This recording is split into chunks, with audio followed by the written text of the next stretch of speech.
yang menuju ke arah mereka. Para hiu itu langsung melompat keluar dari air ke arah para pejuang, dan ternyata mereka adalah semacam orca yang telah berubah bentuk. Lee nyaris tidak punya waktu untuk menghindar dengan sayapnya, tapi Braki tetap berada di atas kraken, dan dia dihadapkan dengan seekor hiu martil. Dia sama sekali tidak peduli itu makhluk apa. Dia akan menjadi santapan sama seperti makhluk di bawah mereka ini. Hiu martil itu berteriak, dan mereka mulai saling menyerang. Sekelompok hiu yang tampak lebih normal melompat begitu tinggi ke udara hingga entah bagaimana mereka sampai ke kapal terbang, dan Siri berteriak kepada para pejuang untuk melindungi orang-orang. Ingrid tidak hanya diam saja, tetapi juga membantu dalam penyerangan. Beberapa hiu berhasil mendarat, tetapi para prajurit berpangkat rendah maju menyerbu, bersumpah untuk melindungi orang-orang di dek. Braki sudah muak dengan santapan raksasa ini dan menggunakan kekuatannya yang dahsyat untuk menghantam makhluk itu dengan keras sebelum menggunakan palunya untuk menghantam kraken, mengirimkan gelombang listrik bergetar ke bawah. Namun hiu martil itu berhasil menghindar. Untuk seekor ikan, ia cukup cepat, bahkan di darat. Lee menyuruh Odin Mahad untuk mundur, yang kemudian membalas agar Lee berhati-hati sebelum pergi. Chulain menyarankan agar mereka mundur dan menyusun ulang strategi untuk saat ini karena mereka yang berada di kapal terbang juga ikut campur. Braki menoleh ke arah kapal, di mana Ingrid memberikan perintah untuk berbalik arah. Melindungi manusia adalah prioritas mereka. Saat para pejuang mundur, makhluk laut itu tampaknya tidak mengejar. Ternyata Kraken memang menjadi target mereka. Namun, karena monster-monster itulah penyebab sebenarnya dari blokade laut, mereka harus segera menghadapi mereka. Tiba-tiba, terdengar teriakan keras yang menggema di telinga semua orang, teriakan yang begitu kuat hingga mengguncang udara. Semua orang menoleh dan mereka melihat makhluk yang lebih aneh dari yang lain, yang tampaknya adalah pemimpin di antara mereka. Braki bertanya-tanya apakah ini semacam deklarasi perang, dan Lee tetap diam, tetapi Chulain mengingatkan bahwa mereka sebaiknya segera pergi. Malam itu, mereka mengadakan perayaan kecil di kastil dengan Sven yang kini sangat mabuk bersorak untuk para pejuang, terutama Lee karena semua orang menyaksikan prestasinya. Lee menyatakan bahwa dia sekali lagi menjadi pejuang Idun, dan Sven membenarkannya, sambil menambahkan bahwa Lee bahkan menunggangi Valkyrie dalam pertempuran. Lee membiarkan mereka berpikir sesuka hati, meskipun Odin Mahad bahkan tidak mendekati sosok Valkyrie. Namun karena hal ini, ia mendapatkan saga baru, yaitu pejuang yang menunggangi Valkyrie. Siri berkomentar bahwa itu tidak sepenuhnya mustahil. Valkyrie itu sudah menjadi julukan yang dikenal di Valhalla dan orang-orang Midgard yang menyaksikannya mungkin menjadi pemicu aktivasinya. Lee memandangnya dan berpikir bahwa Siri tampak sedikit mabuk. Siri melanjutkan, dia mencatat bahwa Lee bekerja keras, mempromosikan Idun dan sebagainya. Lee mengatakan bahwa dia melakukan apa yang dia bisa. Sejujurnya justru aneh jika tidak mempromosikannya. Mungkin itulah kemewahan legiun besar. Siri berpikir perlu mati untuk ke Valhalla. Maka wajar pertempuran terus terjadi. Ketenaran itu mungkin datang lebih cepat dari dugaannya. Mengingat berapa lama waktu yang dibutuhkan untuk menumbuhkan kepercayaan pada Idun, itu masih cukup jauh. Namun itu agak lucu, jadi untuk saat ini dia akan diam saja. Lee tahu dia sedang menyembunyikan sesuatu, tapi Sven mulai mengulang cerita yang sama, jadi dia fokus pada itu, untuk sementara waktu. Setelah beberapa saat, Ingrid menyadari bahwa mereka sudah bersenang-senang. Sekarang saatnya beristirahat untuk pertempuran besok. Seorang prajurit bertanya apakah mereka tidak bisa diberi sedikit waktu lagi, tapi dia menolak permintaan itu. Dia kemudian bertanya kepada Sven tentang ruangan untuk rapat strategi. Sven mengonfirmasi dan segera mengantar mereka ke sana. Setelah berkumpul di sebuah ruangan kantor, Ingrid menjelaskan bahwa hiu-hiu monster merupakan pelaku sebenarnya dari terblokirnya jalur laut. Tujuan mereka hanya untuk menghabisi pemimpinnya. Tanpa pemimpin, sisanya akan bubar. Seorang prajurit bertanya bagaimana mereka bisa melawan makhluk buas itu. Mereka tidak bisa begitu saja naik kapal dan bertarung. Itu akan terlalu berbahaya. Ingrid mencatat bahwa dengan persiapan yang tepat, ada caranya. Karena dia adalah seorang Valkyrie dari Legiun Jord. Para prajurit bersorak untuknya tapi Lee agak bingung. Dan bertanya apa sebenarnya Legiun Jord itu. Sebagai jawaban, Siri menarik telinganya lebih dekat dan menjelaskan bahwa Njord adalah dewa laut. Itulah sebabnya Ingrid ingin menunjukkan kepada mereka bagaimana mereka akan bertarung. Keesokan harinya, mereka semua keluar dari kastil, termasuk Sven, yang jelas-jelas tidak diduga oleh Ingrid. Setidaknya, keberaniannya patut dikagumi. Dia dan Chulain sepakat bahwa musuh-musuh mereka mungkin juga sedang bersiap untuk bertempur. Cara mereka tiba-tiba muncul kemarin membuktikannya. Lee melihat bahwa mereka semua sudah benar-benar siap, jadi mereka harus segera mulai. Dengan sebuah permata pemanggil, dia memanggil Odin Maha yang tampaknya cukup kesal. Apakah benar-benar tidak apa-apa memanggilnya lagi setelah baru saja menggunakannya seperti itu kemarin? Lee, setelah naik mencatat bahwa itu karena dia sangat mempercayainya. Kemarin dia luar biasa dan juga cukup cantik. Odin Maha tersipu lalu berkata kepadanya, sudah cukup dengan pujiannya. Dia bukan gadis lemah yang bisa terkesan hanya dengan beberapa kata. Jelas dia memang begitu, tapi Lee hanya tersenyum, bertanya-tanya seperti apa kehidupan yang pernah dijalaninya di masa lalu. Dia membicarakannya dengan culan, yang memberitahunya bahwa Odin Maha dulunya adalah seorang dewi. Sebenarnya seluruh ras Tuatha De Danann adalah dewa, meskipun selain beberapa, keilahian mereka berada di bawah para dewa Asgard. Namun itu tidak berarti kekuatan ilahi mereka bisa diabaikan. Dia tidak yakin, tapi sepertinya Odin Maha telah menyerah demi melindungi sesuatu yang sangat berharga baginya. Lee bertanya-tanya apa yang bisa begitu berharga hingga rela menjadi budak orang lain, tapi suara wanita itu membuyarkan lamunannya. Dia melihat Lee tiba-tiba melamun. Dia sudah siap, jadi mereka sebaiknya segera mulai. Para pejuang lainnya sudah berangkat menggunakan kapal. Lee mengerti dan memintanya untuk maju. Akhirnya mereka sampai di titik yang cukup strategis dan ingin menggunakan sesuatu untuk memancing hiu-hiu datang. Dia menjatuhkan beberapa tong ke laut. Lee menjelaskan bahwa itu adalah darah sapi dan babi, pada dasarnya umpan murni untuk hiu-hiu yang peka terhadap darah. Dia meledakkan tong-tong itu, membiarkan darah meresap ke laut asin. Tapi Lee belum selesai. Masih ada satu hal lagi. Dia mengaktifkan saga Valkyrie, tunggangannya langsung pada Odin Maha, yang langsung bertanya apa yang baru saja dia lakukan. Lee menjelaskan bahwa dengan saga ini, dia telah menjadikannya seorang Valkyrie sementara. Tubuhnya akan diperkuat dengan berkah Idun. Sekarang mereka benar-benar secara menghadapi apa yang akan datang. Siang hari akhirnya tiba, dan laut mulai bergolak. Bereaksi terhadap sesuatu, sepertinya mereka telah tiba. Di bawahnya, hiu-hiu menyerbu masuk, mengacaukan laut, dan Lee menyuruhnya untuk menyelam. Dia bertanya apakah Lee sudah gila, tapi Lee bilang tidak apa-apa, karena Ingrid telah membuatnya bisa bernapas di bawah air. Sekarang dia bisa menunjukkan kemampuan aslinya pada Lee. Odin Maha sangat bersemangat untuk melakukannya dan langsung terjun, menghadapi binatang lapar di bawahnya. Dengan tubuhnya yang lentur, Odin Maha menggiring mereka ke arahnya, persis seperti yang diinginkan Lee. Saat mereka mengikuti, Lee memerintahkan Odin Maha untuk melesat ke atas, dan dia langsung melakukannya, sementara hiu-hiu itu dengan antusias mengikutinya. Lalu dia memintanya untuk berubah wujud. Dia berubah wujud di udara, sementara hiu-hiu ganas itu melompat ke arah dua mangsa kecil di atas. Namun tiba-tiba Lee menarik Odin Maha dan melemparkannya ke udara. Dia menuntut penjelasan mengapa Lee melakukan itu, tapi Lee memintanya untuk tidak khawatir karena dia akan menangkapnya. Saat dia jatuh di udara, Lee berubah wujud dan membuatnya mendarat di atas dirinya. Sepertinya mereka telah melakukan apa yang harus mereka lakukan. Sekarang giliran para prajurit di kapal, karena hiu-hiu itu terus menyerang ke arah mereka di udara. Siri dan yang lainnya menyiapkan balista mereka, membidik langsung ke arah hiu-hiu itu, dan atas komandonya mereka semua menembakkan panah berantai ke hiu-hiu tersebut dan mulai menarik mereka ke atas setelah berhasil mengenainya. Lee dan Odemaha melihat bahwa rencana mereka berhasil, namun Odemaha menekankan bahwa bagian terpenting masih tersisa. Lee setuju dan bertanya-tanya seberapa kuat bos dari makhluk-makhluk ini. Ingrid menegaskan bahwa masih terlalu dini untuk merayakan. Mereka tidak boleh lengah karena musuh utama akan segera datang dan dia pasti tidak akan senang dengan apa yang telah mereka lakukan. Ingrid mengambil alih kemudi, menatap laut dengan serius, dan Sven bertanya, ada apa? Apakah sesuatu telah terjadi? Dengan tenang, Ingrid mengatakan bahwa kapal sudah terlalu berat dan tidak bisa bergerak. Dengan kondisi seperti ini, mereka tidak punya pilihan lain selain menunggu musuh menyerang mereka. Dia memberikan perintah untuk bersiap bertempur, karena mustahil menggerakkan kapal untuk menghindar. Dari sisi kanan kapal, laut mulai bergolak hebat, dan muncullah sang bos menyerbu langsung ke arah mereka, menggigit kapal saat mendarat. Ida memulai memiringkan kapal yang kini terlalu berat, dan semua orang mulai terjatuh ke laut. Ingrid menggunakan seluruh tenaganya untuk mengarahkan kapal ke sisi lain, dan akhirnya seretan itu berhenti. Tapi bosnya masih ada di atas kapal. Ia berdiri dan mulai mengumpulkan energi gelap dari tanduknya, sementara Braki menyuruh semua orang berlindung di belakangnya. Saat bos itu hendak menyerang, Braki kembali menggunakan lightning saganya membuat energi sang bos tersedot ke dalam palunya. Dengan kekuatan baru ini, Braki dan yang lainnya menyerbu, berpikir mereka bisa mengakhiri semuanya dalam satu pukulan. Namun dengan satu tarikan napas keras, bos itu menghembuskan napas dengan keras, mengeluarkan teriakan memekakkan telinga yang melumpuhkan siapapun yang mendengarnya.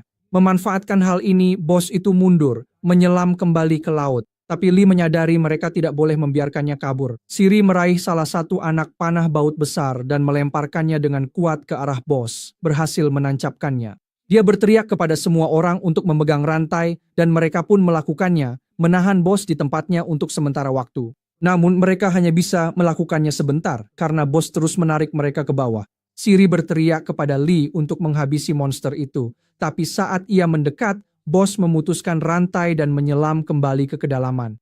Lee memberitahunya bahwa mereka harus mengikuti dan dia berubah kembali ke wujud naga lautnya, menyelam ke kedalaman mengejarnya. Cukup mudah untuk mengikutinya karena bos itu berdarah sangat banyak. Tapi Lee juga menggunakan saga esnya untuk mengidentifikasinya. Dia adalah Caragul, penebar petir. Lee menggunakan pedang pejuangnya untuk memanggil sebuah tombak dan dia menerjang dengan naga perkasa miliknya. Caragul melihat ini dan mulai mengumpulkan serangan petir yang kuat, tapi Lee memberitahu Ademana untuk maju dan tidak perlu khawatir. Mereka memiliki petir yang bahkan lebih kuat.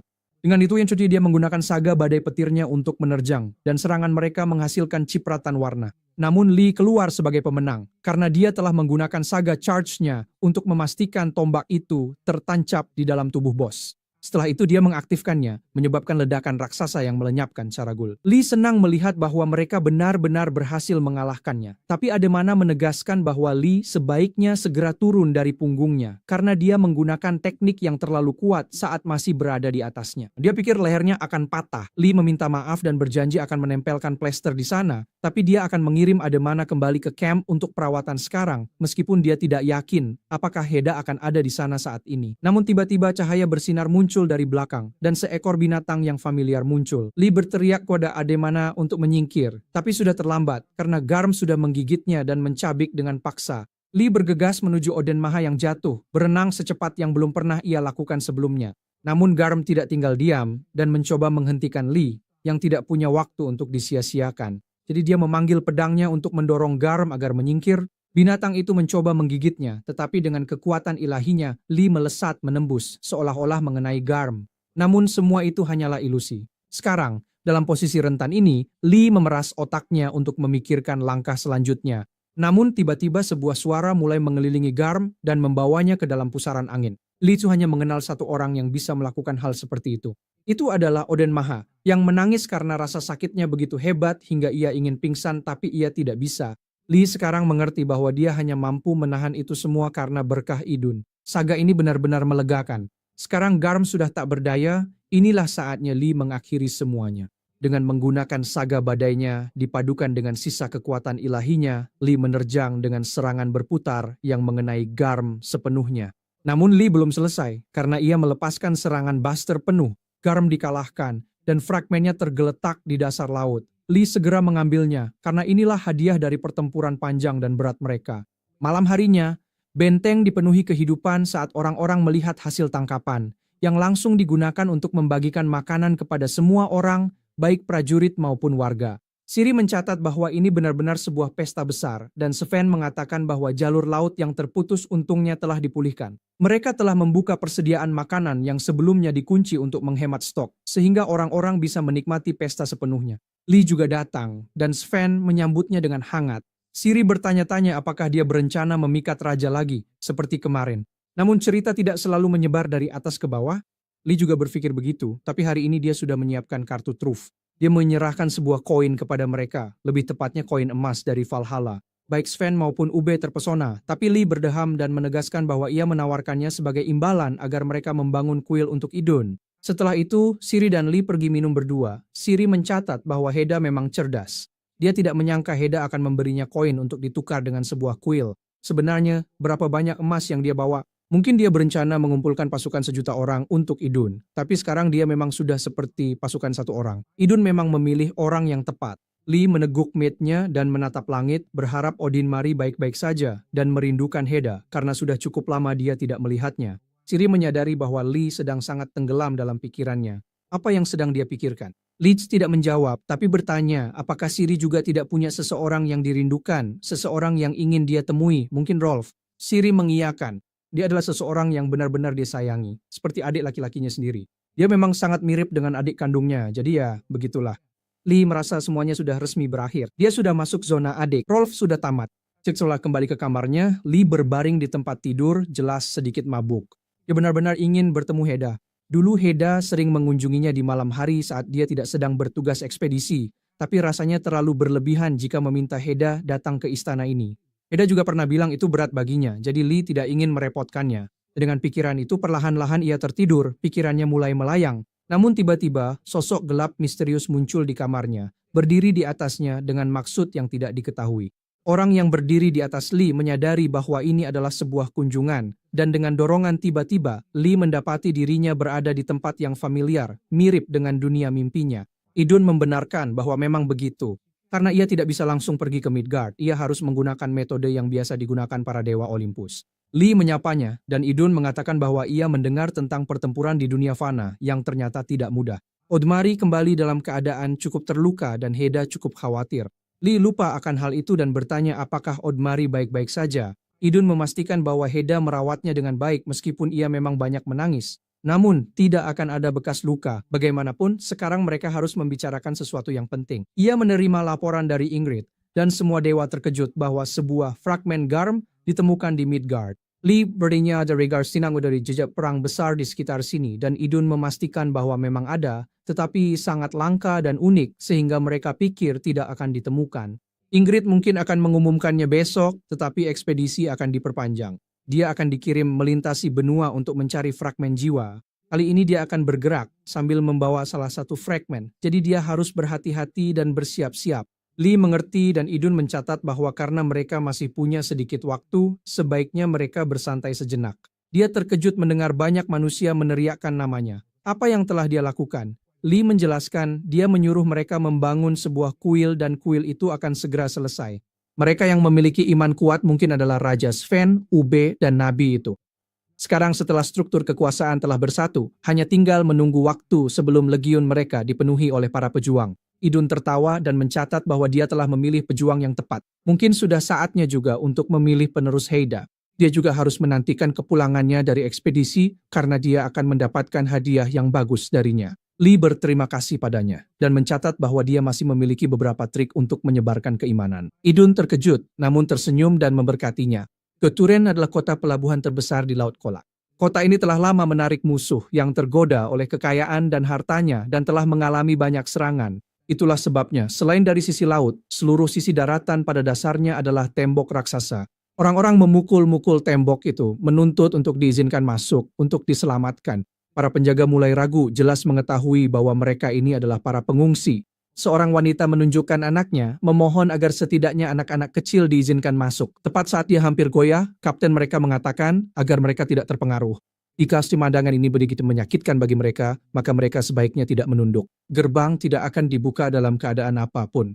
Inilah kapten penjaga, Blohtan. Hal-hal yang dikejar para pengungsi pun muncul, yaitu zombie pemakan daging. Mereka semua adalah korban dari wabah paling mengerikan sejauh ini, kutukan Hela.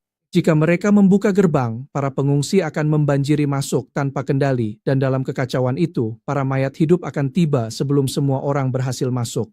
Jika seseorang digigit dan dibunuh oleh para mayat hidup, mereka akan menanggung kutukan yang sama. Mungkin sudah ada yang terinfeksi di antara para pengungsi. Ada puluhan ribu orang tak bersalah yang harus ia lindungi di balik tembok ini.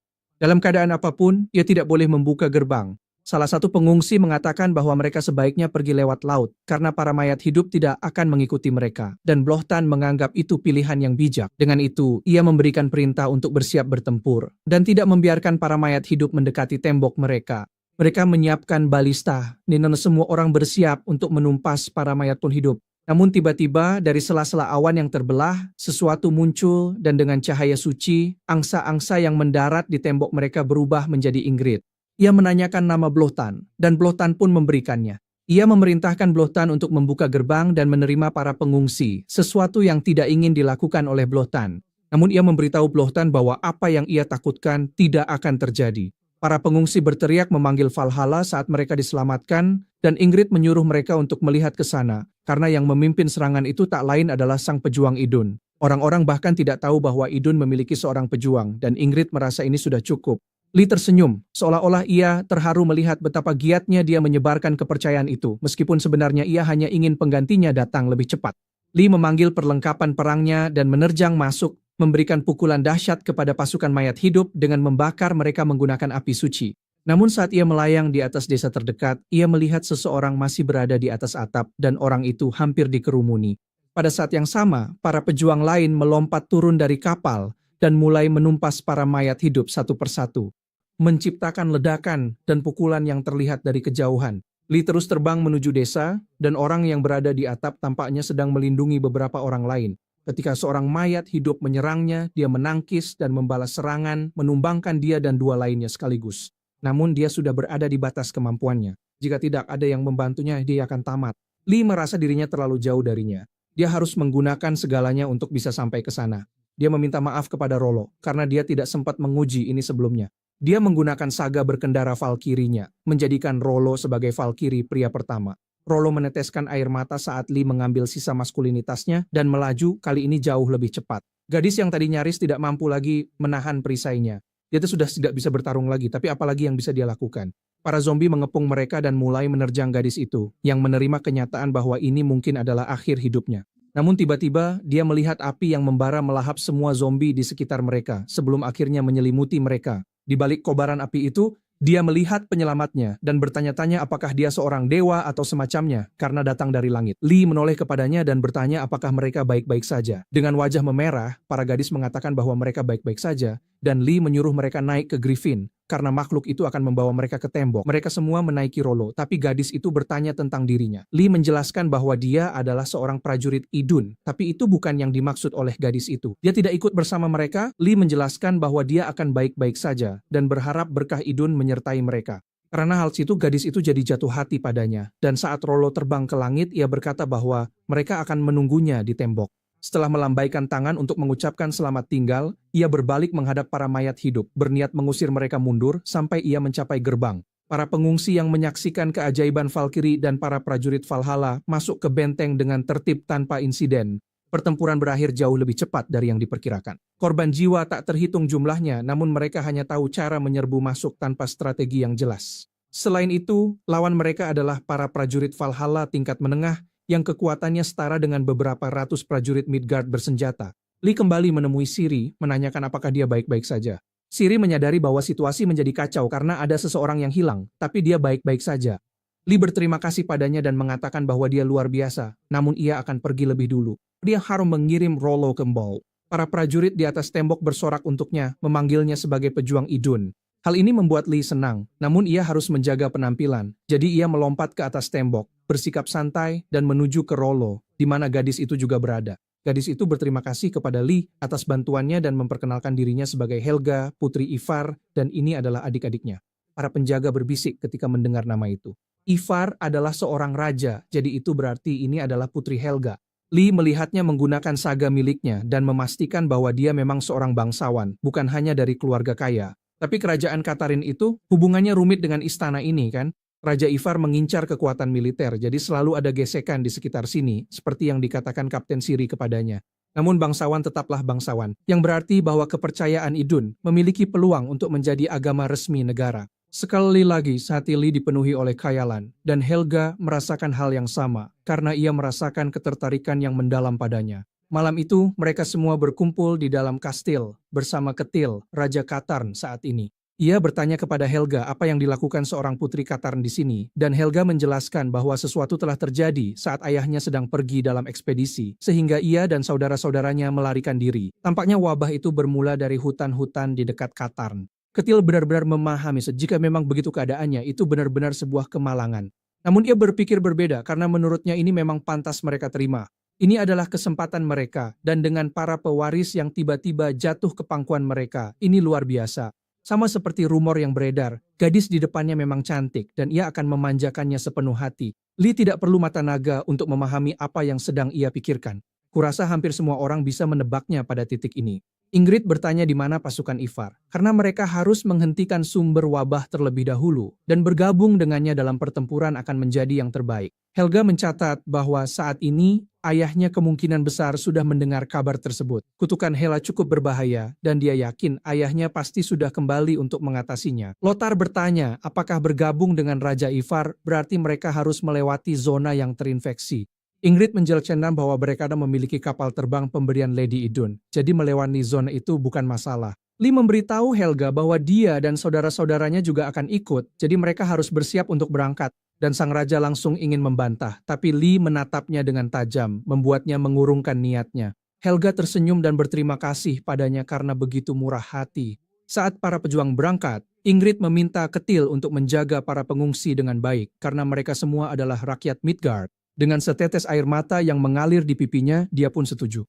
Saat mereka terbang menjauh, saudara-saudara Helga melihat keluar, sangat bersemangat berada di kapal terbang. Mereka semua berbincang, dan anak-anak cepat lelah. Siri dengan lembut menyelimuti mereka. Melihat Helga di atas dek, Siri bertanya apakah ada sesuatu yang mengganjal di pikirannya. Helga hanya khawatir tentang orang-orang yang mereka tinggalkan di Katarn, karena pada dasarnya mereka meninggalkan hampir 1.000 orang demi melarikan diri. Siri menjelaskan bahwa meskipun itu untuk menghindari menjadi sandera, wajar saja jika dia merasa khawatir. Braki datang dan berkata bahwa itu menjijikkan. Bahkan jika dia atau saudara-saudaranya tetap tinggal, bagaimana mereka bisa membantu? Dia juga seorang bangsawan. Orang-orang hanya akan berkata, oh, bahkan sang putri juga menderita bersama mereka, tapi hanya sebatas itu. Akan jauh lebih baik jika sebuah ini segera berakhir agar orang-orang bisa kembali ke rumah mereka. Untuk itu, dia dan saudara-saudaranya tidak boleh menjadi sandera bagi raja itu. Para pengungsi hanyalah gangguan, dan dia akan segera mengirim mereka kembali. Siri terkejut dia pandai berbicara, dan bahwa dia seorang pangeran, karena awalnya dia tidak terlihat seperti itu. Braki mengatakan bahwa dia bukan pangeran, hanya menantu raja. Salah satu istrinya adalah seorang putri, dan dia berharap istrinya itu baik-baik saja. Helga berterima kasih atas nasihat yang baik dan bertanya apakah mereka berdua adalah prajurit Idun. Sebagai jawaban, mereka berdua tertawa. Keesokan paginya di perkemahan militer Ivar menyapa para prajurit Valhalla. Ingrid memperkenalkan diri dan berterima kasih atas sambutannya, tetapi mereka sebaiknya tidak membuang waktu dan langsung ke intinya. Ivar setuju. Dia mendengar tentang kutukan Hela yang menyebar dan segera memutar seluruh pasukannya. Dia mendirikan kemah di sini, menghadap kota tempat semuanya bermula. Demam yang menyebabkan kutukan ini tidak terlalu menular, jadi selama mereka menghentikan serangan para mayat hidup, mereka bisa menyelesaikan ini dengan cepat. Rencana mereka cukup sederhana, yaitu menyerang kota bersama pasukan mereka dan mengembalikan para mayat ke peristirahatan. Pasukan terkejut melihat Lee membawa bendera Idun dan menunggangi seekor griffin yang gagah. Ingrid bertanya apakah mereka bisa berangkat dan Lee mengonfirmasinya. Lalu ia memberikan perintah untuk Asgard dan 9 alam. Semua prajurit berteriak, bersorak saat Lee terbang ke udara. Lee mencatat bahwa ia bisa melihat operasi dengan jelas dari atas. Raja Ivar adalah seorang komandan yang baik. Kota itu terletak di tepi sungai besar yang mengalir ke laut dengan ruang terbuka di semua sisi. Ini bagus untuk perluasan, tetapi rentan terhadap invasi. Alih-alih hanya memaksa pengepungan, mereka akan maju dari barat daya dan mengarahkan para mayat ke hutan Winterfree. Ingrid menyerbu bersama para prajurit Valhalla, membuka jalan. Dan pasukan Ivar juga tidak tinggal diam, mereka menggunakan tombak untuk mendorong mundur wabah mayat hidup. Namun tiba-tiba langit menggelap dan sekelompok strigoi dan vampir kelas rendah muncul mencakar lawan baru mereka. Namun alih-alih menyerang, mereka tampak mundur, sehingga para prajurit memanfaatkan keunggulan mereka hingga mencapai hutan Wintertree. Lee memandang dan berpikir bahwa semuanya berjalan sesuai rencana. Mereka seharusnya menuju ke hutan dan menghabisi mereka di sana. Namun saat melihat ke arah hutan, ia merasa hutan itu jelas-jelas lebih jauh, jadi mengapa sekarang bergerak mendekat ke arah mereka? Chulin juga membenarkan hal itu. Hutan itu seperti makhluk hidup tunggal dan tampaknya bergerak menuju kota dengan kecepatan yang cukup tinggi. Ivar cukup terkejut. Ivar mencatat bahwa mereka telah melawan banyak musuh sampai sekarang. Tapi apa yang bisa mereka lakukan melawan seluruh hutan sialan ini? Ia memberi perintah untuk mundur dan kembali masuk ke dalam kota dan para prajurit pun langsung melakukannya. Namun para pejuang Valhalla tetap berada di luar, terutama mereka yang membawa kapak, karena tampaknya mereka punya ide yang sama. Sudah saatnya menebang kayu bakar. Ingrid memerintahkan mereka untuk menyerbu dan jangan biarkan hutan itu mencapai kota. Saat hutan itu mendekat, mereka mulai menebang, akhirnya mendapat kesempatan untuk mencoba saga baru mereka. Para prajurit terkejut karena hutan itu benar-benar dihajar habis-habisan. Dan Ivar juga terkesan. Jadi inilah kekuatan seorang pejuang Valhalla. Lee juga tidak mau hanya diam saja dan memanggil Odin Maha yang sedang asik menikmati ikan dan langsung jatuh ke bawah. Dia bangkit, bertanya di mana dia berada. Dan Lee menyuruhnya pergi, membuatnya menangis. Para pejuang terkejut melihatnya, tidak tahu apa yang dilakukan seekor ular laut di sini. Odin Maha mulai mengamuk di dalam hutan, sambil mengeluh bahwa ini benar-benar tidak adil. Ingrid mendatangi Lee dan mengatakan bahwa di suatu tempat di hutan ini ada pecahan garm. Mereka harus menemukannya dan mengambilnya. Dengan menggunakan penglihatan naganya, Lee melihat sesuatu di kejauhan, yaitu energi dari fragmen jiwa itu. Saat ia menerjang masuk, ia memberitahu Odenma cara naik ke punggungnya karena ia membutuhkan bantuan Odenma. Odenma pun melakukannya berubah wujud sebelum naik ke punggung Rollo. Dia bertanya, apakah tujuan mereka adalah untuk menghentikan hutan? Karena jika iya, mereka bisa membanjirinya menggunakan sungai itu dan menghentikan pergerakannya. Lee bertanya apakah air sungai akan bekerja menggantikan air laut, tapi Odenma menjelaskan bahwa sungai itu terhubung ke laut. Jadi dengan mengaktifkan kekuatannya, Odenma menciptakan gelombang air raksasa yang menerjang